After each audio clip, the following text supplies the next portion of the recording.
Assalamu alaikum. So we're looking into recommended acts of the adhan. So there's different variations and versions for the Fajr. There's two adhans. The first one does not announce the prayer, but is given 30 minutes or an hour before the break of dawn.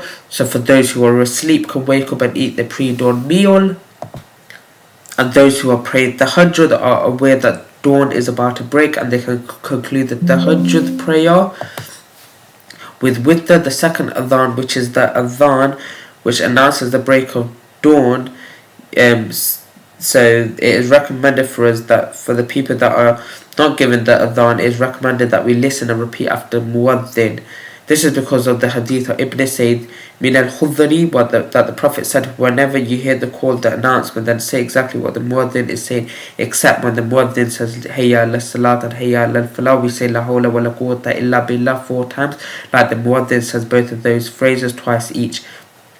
After he finishes the adhan, then he should send blessings upon the Prophet ﷺ and ask Allah to grant the Prophet ﷺ al-wasila, level in paradise.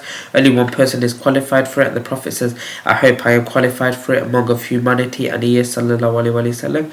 The Prophet said, when you hear the muaddin, say what he says, and then he send the blessings upon me. Whoever sends blessings upon me, Allah will send blessings upon him tenfold, and then ask Allah to grant me al-wasila, for it is a station in paradise, it is a position, and it's a level in paradise which only one of us slaves of Allah will attain, and I hope that I'll be the one. Whoever asks for a wasila for me, intercession for him will be granted. This means the Prophet ﷺ would intercede for us on the Day of Judgment. And Jabir ibn Abdullah said that the Prophet ﷺ said, whoever says when he hears a call of prayer, and after repeating after the muaddin, after offering salutation with the Prophet, we say, O Allah, Lord of this perfect call and the prayer to be offered, grant Muhammad ﷺ the privilege and the eminence, and resurrect him to the praised position that you promised.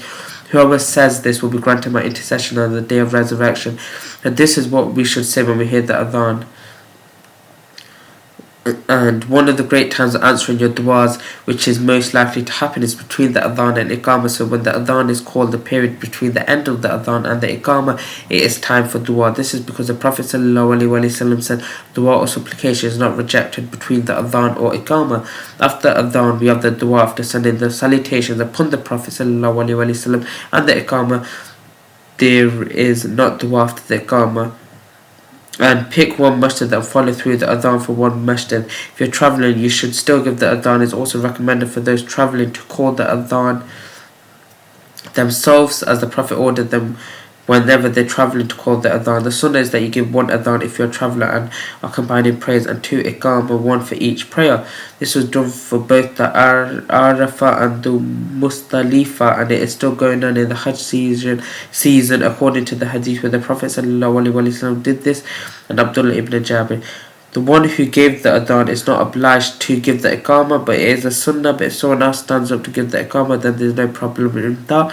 If you hear the adhan from the radio and it's a live broadcast, you can repeat after the muaddin, but if it is a pre-recorded, then this is not permissible. It must be live. I'll leave you here for imanillah wa sallallahu wa baraka ala nabina Muhammad. Assalamu alaikum wa rahmatullahi wa barakatuh wa astaghfirullah.